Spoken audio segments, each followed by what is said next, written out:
Reinventing yourself sounds exciting until you wake up one day and you realize you don't feel like yourself anymore. That's the part nobody really prepares you for. On the previous video, we spoken about your career and pivoting your life.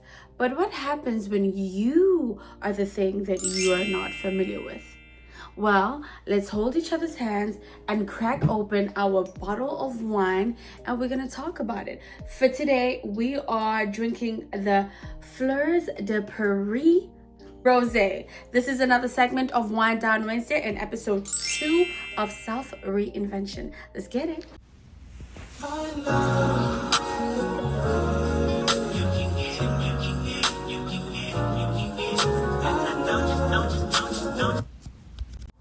Hello, my superstars. Welcome back to my YouTube channel. So lately, I have been in that phase where I am growing, I am evolving, but I do not fully recognize who I am yet. So that is what we call the in-between phase. And we're going to talk about it. A lot of people don't talk about it. And it's really important because, hey, we're living in real life. So the first thing that we're going to look at is the identity gap. It is the old you, versus the new you and me. So right now, it is well established that we are in the in-between phase. So this is when things really get uncomfortable because we have shed our old habits, we have shed our old way of thinking, and now we are in becoming and embodying a new way of thinking. And this is when I realized that, I got a lot of work. With that, I had to critically look at the old me. The old me grew up like an only child. My brother and I grew up at different cities, so I was always surrounded by adults when I was at home. And then once in a blue moon, I'd be at grandmother's house and all my cousins were similar age or my age or 1 year older would come around. That's where I could actually feel like I'm around people that got me. I'm telling you all this to actually tell you that I could see where my self-validation and outside validation wound came from.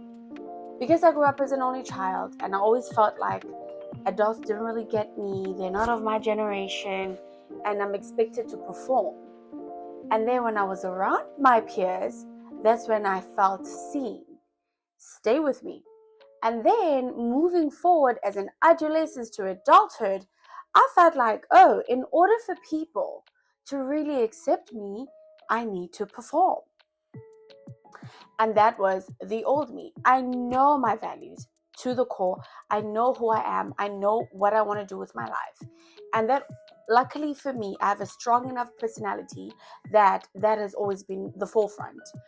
But when it comes to social standing, we did this dreadful thing called shrinking. Yes, I shrank. Now, when it comes to people see you for what God created you to be. I'm talking about people that are woke and people that are attuned with themselves and the environment. They see you for what God has created you to be. Matter of fact, they see that before you see that. Now, if you think about in a sense of how I grew up, as I said, always being surrounded by adults, and now I'm around my peers. I don't know how to act because this is leisure. I have not been around people my own age outside of school. So when I went into the university age, I kind of like overindulged in that thought. But that's a video for another day. We're gonna stick to topic. But with that being said, now it comes to a point where you feel like you need to prove yourself. You need to prove that you are like the rest of them. You all will take one for the team, so to speak. But, it's kind of like an initiation phase to be liked by the masses, which are your peers. And boy, did we not try to just be the same as everybody else. Now, you might be realizing, you might think, why couldn't you just be yourself, Indira? Okay, so in high school, I was myself. In fact, Yolisa knows this. I was myself. In high school, both of us were very much bookwormy, forward-thinking young ladies, and we just loved knowledge, and we loved having a sense of there's something bigger than us. There is a world out there. There's so much to be discovered, and we loved the library.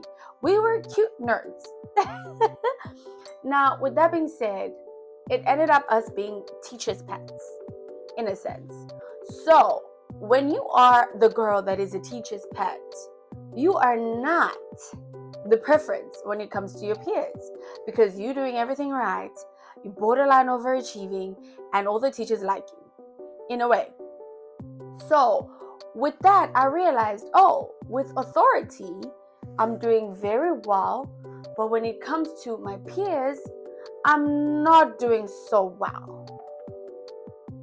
And then came the shrinking and the people pleasing. It's good to it, because child, it spiraled to the 20s. Now, with looking at all of this and me finding myself, or trying to find myself in the age of adolescence, when it comes to leaving high school, as being a Black woman who is well spoken in an environment where, I don't know, like Black women are expected to behave a certain way, it kind of created a wound. And then leaving that space to being a Black woman who loves being, embracing herself and carrying herself to such a high esteem. And then it's like you cannot fit with the rest of the other Black girls that, are falling into the stereotypical term or phase or label that society has given them. Whereas that you're super social, you out there, you bossy, boys bend to your knees. When I was in high school, I didn't even care about boys. When I was in high school, I was hell-bent on making sure that I'm the best version of myself, making sure that I do not repeat the cycles that my parents have created. When I was in high school, I looked at education and I saw it as an escape. Now, stay with me. A lot of people don't see school like that. They see school as a place where they go, they hang out with their friends, they live their best lives. For me, it was, I'm at school, I need to learn so I can get with the bread. Yes, learn and get the bread. Even in my teen years, I knew that if I wanted something better for myself, I needed to work. I needed to prove myself. Now, that's the old Indira, right? Because we don't want to stay there. We're talking about the in-between phase. So moving from that to constantly having to prove yourself, to constantly looking at your accolades as a way of your self-worth. And then I got to my 20s and I'm like, okay, I did all this. Okay, I left high school. I got a scholarship to Africa's most prestigious film school. And let me tell you something. It might not sound like anything to anybody else, but for me, from a daughter who was born out of two parents that have never entered the doors of university, that have never even got matric, me getting a scholarship to the most prestigious, creative film school in Southern Africa meant a lot to me. Okay? And when I was younger, I didn't realize that it was like 1,000. Sorry, I hate when people get on camera and get emotional. I'm doing it right now. Thousands and thousands of your ancestors just in praise of that we are moving forward through this body, and this is what it's about. So anyway, I digress. Back to the point that I'm trying to make. For me, that's how it felt like. There were so many challenges at ABDA. As all of you know, I'm a mom. So I had my daughter at 20. So those are the, university years, freshman years. So when I had her, I had to work and I had to go to school. Child, I do not know how I did it. Till this day, I do not know how I did it. I remember there was a time where I actually would to skip my classes. My friend Nonufa, she used to sign for me. Don't do this. I think this is illegal. Like, we can still get in trouble. But I would be like, friend, I need to go to work. And just sign for me in my afternoon class. I'm going to go to work and I can't come. And she was like, I got you. So to this day, we're still friends though. Hi, Nana. Still friends. She's based in Bots. But anyway, yeah. So because I got to a point in my life where I had my baby early, I needed to still be a mom as much as I needed to be an ambitious Indira. I needed to make sure that baby's taken care of. And look, I was fortunate to a point where my mom was physically there, but physically being there without financial support doesn't mean much. And I needed to, clean up my act and put up the financial support. So all this to say was, I moved to an over-functioning role of being hyper-independent. And this is what had happened. So now, how is this relevant to this, you might ask? These are the wounds, and this is my survival skills that I've had in the past. And now I'm trying to elevate. I want to get up there to my next level, which I know I'm going to be up there. You're going to be up there. We're all going to be up there because we're right here in this video. We're holding ourselves accountable and we're talking about how to be better. Now, this is where I am no longer in survival mode. I am no longer in a phase where I have to worry about what am I going to do in order to survive tomorrow or next month, right? So that's when I've leveled up. I've moved up a notch. However, I am not in my 6 to 8 figures making woman where I am financially secure and I have earned my freedom as a human being. So we're in this uncomfortable phase, and this phase is really difficult because this is where the shadow work needs to be done. Let me tell you something. The universe responds to your thoughts. Your thoughts and how you feel equals embodiment. If you think it and you feel it, you project it, you become it. We'll do another video where I'm just specifically focusing on that, but I just want you to know that. So being in the in-between phase, now it's like, okay, holy smokes, I'm no longer in survival mode, but I'm not rich yet. I still have a boss. All my goals are like crawling infant phase vibes. Number 2 is the truth that nobody tells you. Not even your mama and not your favorite influencer. Mine is Oprah. I always quote her in these videos. So, the truth that nobody talks about when it comes to self-reinvention is the uncomfortable phase. You have shared your old identity of survival mode, and now you are in the cocoon of your rebirth, or so to speak. So now it's like, okay, cool. Oh, I have to let go of a lot of things. I have to let go of procrastinating. I have to let go of my guilt pleasures because they take away so much of my precious time that is not promised by the Most High, mind you. And I need to let go of this false concept of sisterhood, where sisterhood does not exist. I know when I say this, I'm talking to myself, especially with someone that has an only child syndrome. Stay with me. Let's go. When it comes to life as a human being, we are programmed and wired to crave a community, right? So when we enter any space, where it is the workspace, uni, friendship, social circles, you crave a community. That is your genetic wiring. That's just how human beings are. A sense of community is who we are. So now when you're in the in-between phase, I'm getting goosebumps talking about this. When you're in the in-between phase, you're not going to feel accepted by anybody. You're really not going to feel accepted because there's also a part of you that's still catching up to your higher self and letting go of your old self and your old version. So now you're sitting in the in-between phase of you're meeting a lot of people, you're meeting a lot of new people, and You talk the same language when it comes to dreams and ambitions and goals. And the beautiful things about this phase is that life just brings you people from all sorts of life. And then you're like, oh, this is great. And then relationships are mirrors. You get to see yourself through somebody else's point of view. And now this is where it gets interesting.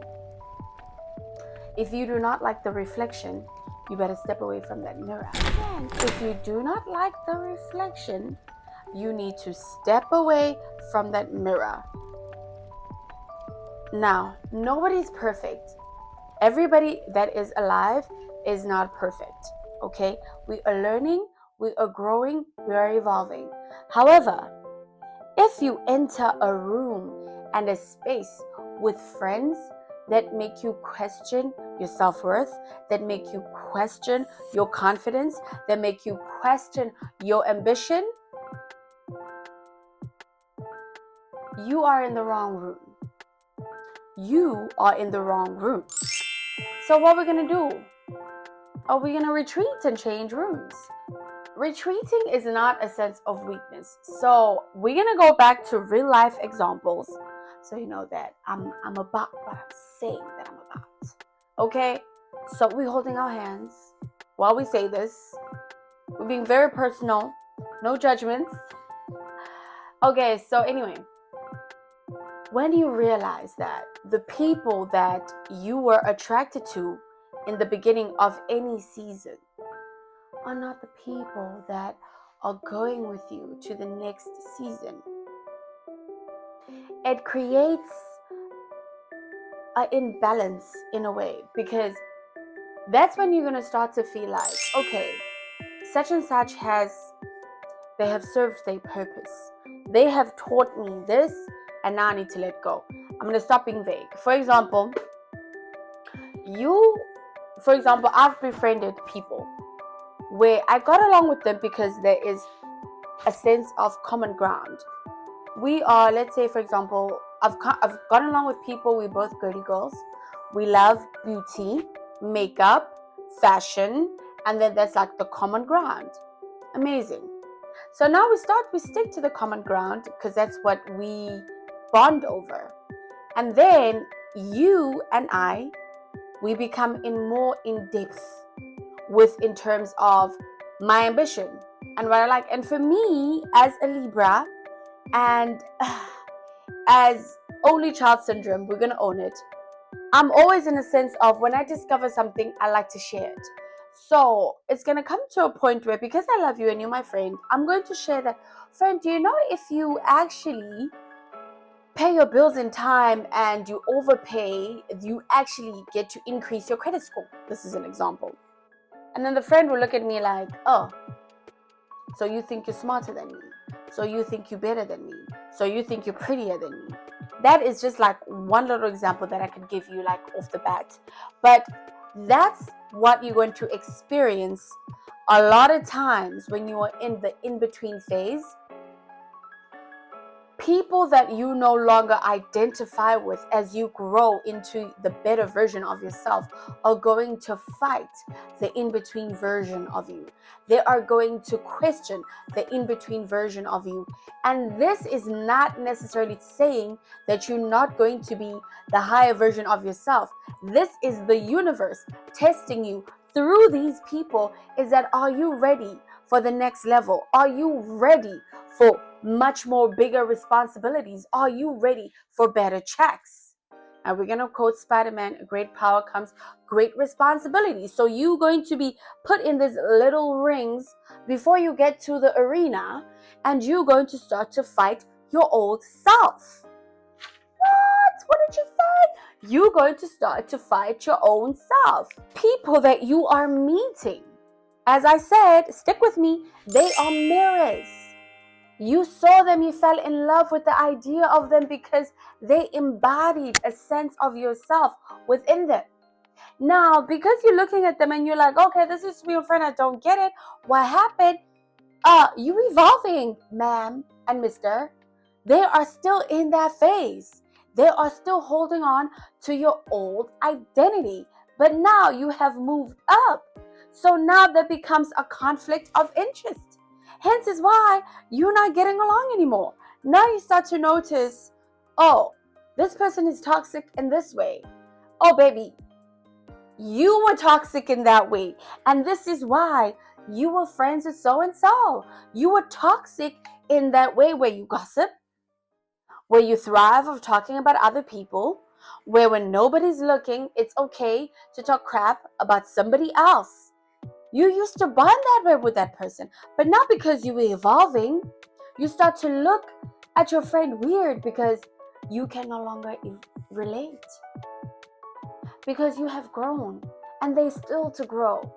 And now that comes the lonely part of having to cut people off, because now you on your own personal journey are growing, but they are still learning their lesson. Do we demonize our friends? No, we do not. We still love them for who they are and what they have taught us. But now it's time to say, okay, I've learned my lesson here, and thank you for teaching me this, but it's time for me to level up. It's like university. We're going on to the next year. We were in freshman year, so now we're going up. What is it called? Sophomore year. So now we're in the current reality. We've faced our old identity and we are at the current reality. Current reality is super sensitive. Current reality knows what is at stake, okay? What's at stake is my higher self, your higher self, okay? If you want to be a billionaire, that's exactly what's at stake. The billionaire version of you. And if you want to be a multimillionaire, I don't really have to go to the billions and trillions. That's what's at stake. And actually, the underlining fact out of all of this is called freedom. That's what's at stake. What's at stake is you owning your time. So now you've realized, because you've done the shadow work, okay, you realize that it's me versus me. It's me versus me. Nobody is standing in your way in terms of you being your highest version.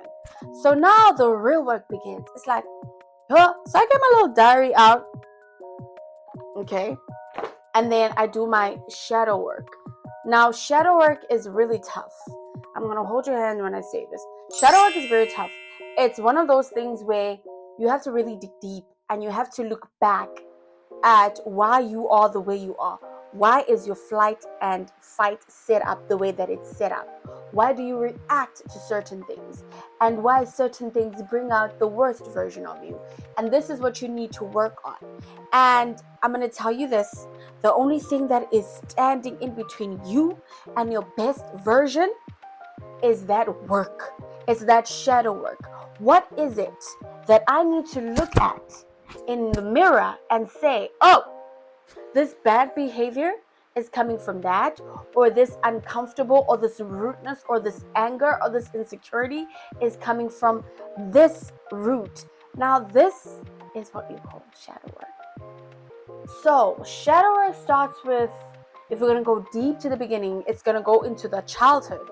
What happened in your childhood that made you disconnected to your femininity, disconnected to your maternal part, which is the relationship with your mother, disconnected to the paternal part, which is the relationship with your father?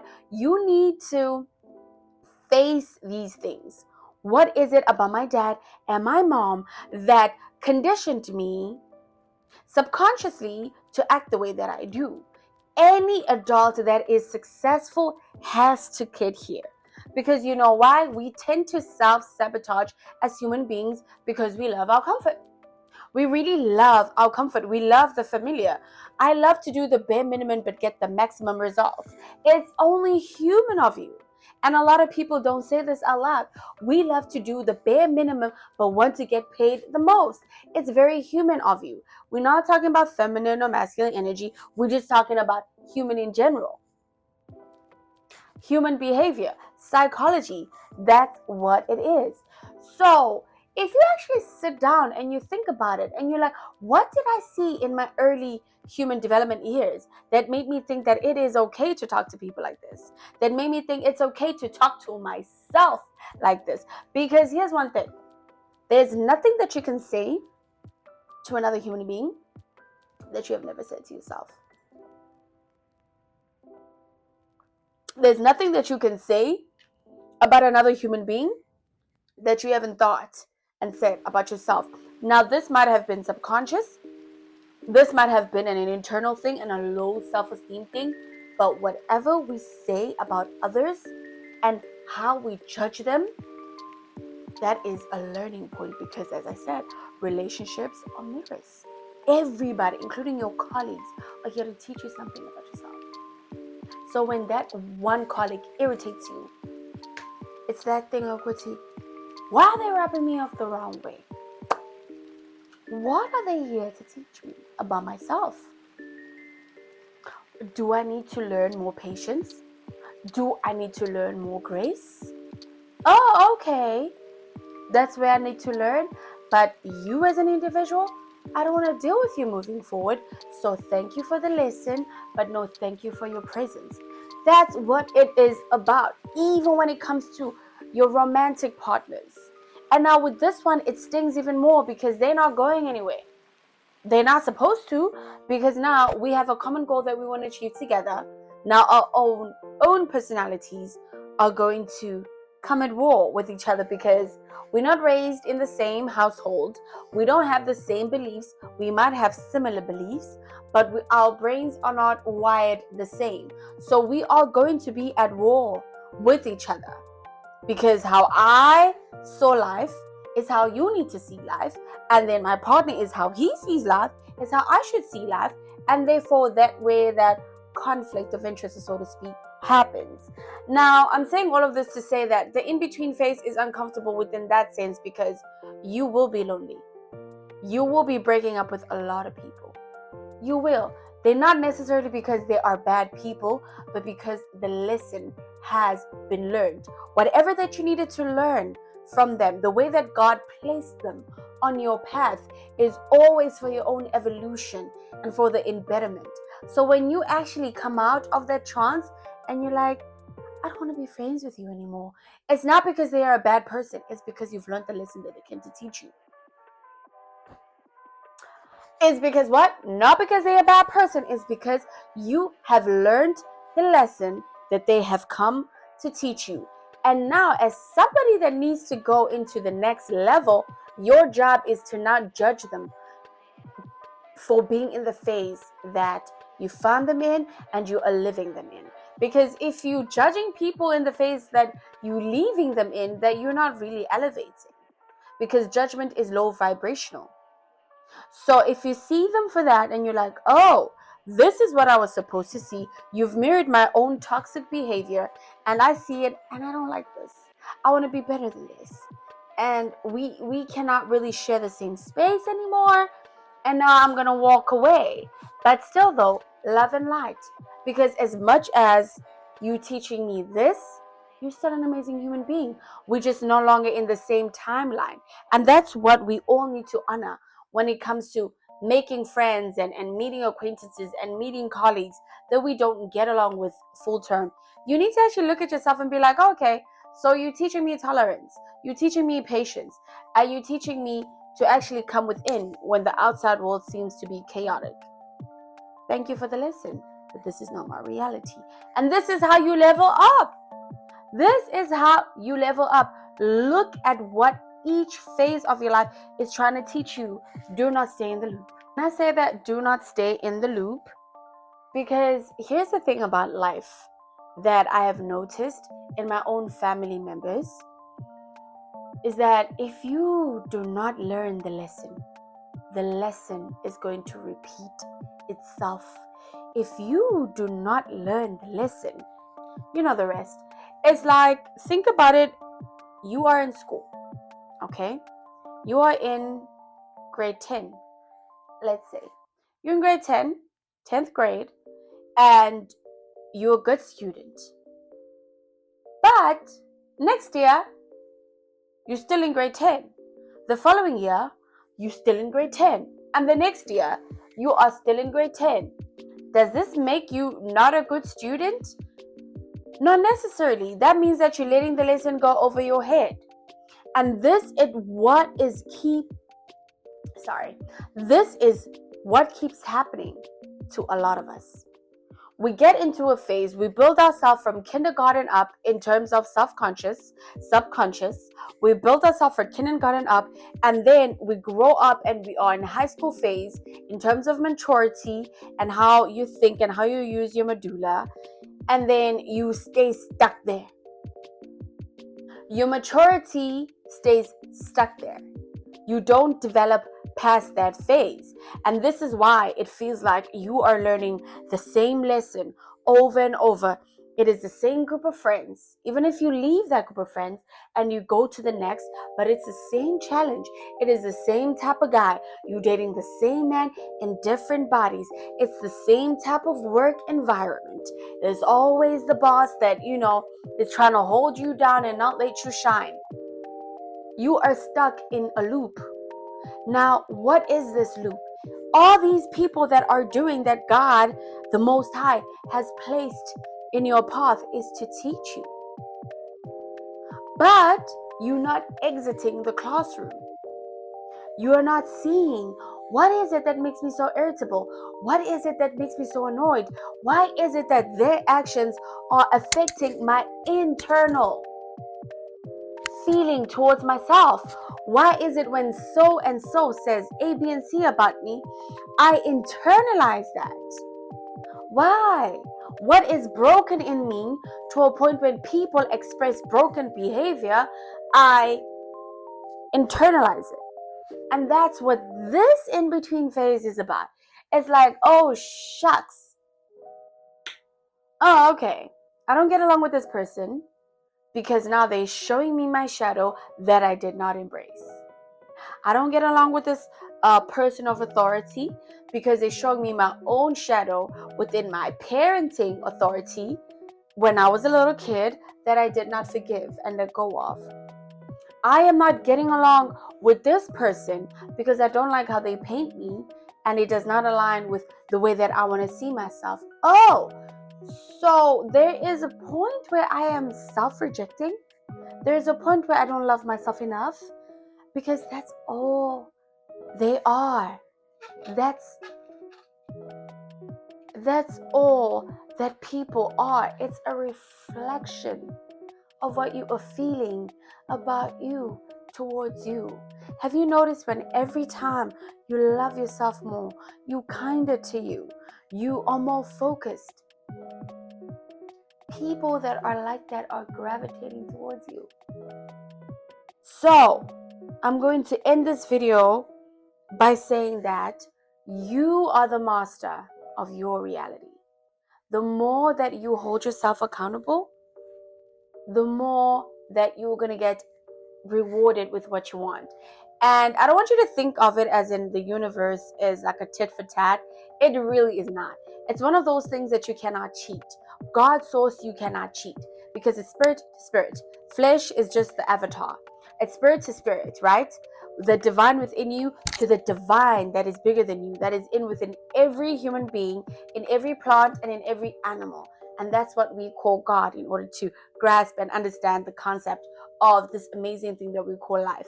So with that being said, every time you see somebody, anybody, your man, your friend, your daughter, your son, your mom, your uncles, your aunt, your friend, your acquaintance, and they rub you off the wrong way, look in the mirror and be like, what's the lesson? What is the lesson? God, what are you trying to teach me? What is it about me and my shadow that's attracting this? Because one thing about the shadow, my love, it is going to come out and it's going to demand your attention because we want to accelerate, right? We want to be the best version of ourselves. So in order for us to be the best version of ourselves, we need to be one with your shadow. You need to work on yourself. You cannot cheat this. It is not an academic exam. I wish there was a cheat code that I could give you, that I could use, that we could all use so that we can skip certain phases of life. But my darling, unfortunately, there is none. You need to look at yourself and hold yourself accountable and be like, oh, if I do this, I get that. If I act like this, that person acts like that towards me. I need to stop doing this so that I can get a different reality. So the only thing that is standing in my way and in your way for being the best version of ourselves is our shadow work. We need to get your journals out, forgive your parents. Literally, don't say it because it sounds cute. You need to jot it down where you feel like it was injustice and you did not deserve this as a child, and you need to look at it and you need to let it go, because it is showing up in every version of yourself, in every person that you meet. It is showing up in you and how you show up at work, and how you show up in your social settings, and how you show up in your romantic settings, and how you show up in your workspace and your creative space. You are letting everybody know that this is where I need to heal and this is where I need to work on. And it took me this long to know that I cannot find and look for myself in other people. It's an injustice. I cannot expect Uzban Bani to act the way that I would act if I were in their shoes. Remember, everybody's lifeline is different and unique, and we need to give each other grace. But when it feels like you giving whoever grace to a point where it's detrimental to self, that's okay.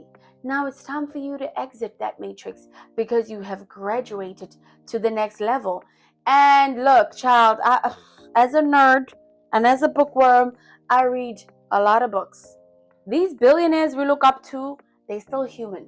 Even in the next level, human encounters and human realities are going to find you. So shadow work and healing is an ongoing thing. It's not like getting a college degree where you study for 3 years, you graduate cum laude, and kumbaya, I did my thing and I'm done. No, because you are alive, there will always be a shadow and there will always be light. Light, as you can see, there's light facing me, there's light behind me, and there's all the shadow around the light. We want the light and we love the light, but without the shadow, there is no light. And I hope this resonates with you and you get what you need to get, and we actually take our journaling very seriously, and we even also go to therapy. Therapy is very important, and I like to kill the stigma when it comes to the Black community and not going to therapy, because we don't want to get people into our business. We need psychologists and psychiatrists to actually tell us what is going on and how to heal, and give us a guideline and how to see ourselves, because a lot of people are not telling us how to see ourselves. They're not telling us that. And you need a professional, a licensed professional to guide you. As soon as you can afford it, go for it. It is the best investment you could ever do. But in the meantime, journal, hold yourself accountable. Why is it that I'm upset today? What made me so upset? What made me so out of character within my own body? Thank you so much for being with me in this Wind Down Wednesday, and I will see you on the next one. We're going to continue the series because it has so many layers.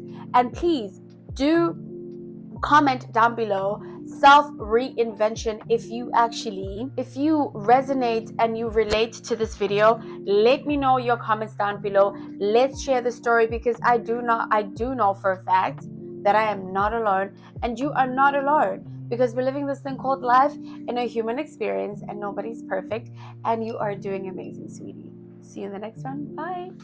Ever since I left the city, you and me, we just don't get along. You make me feel like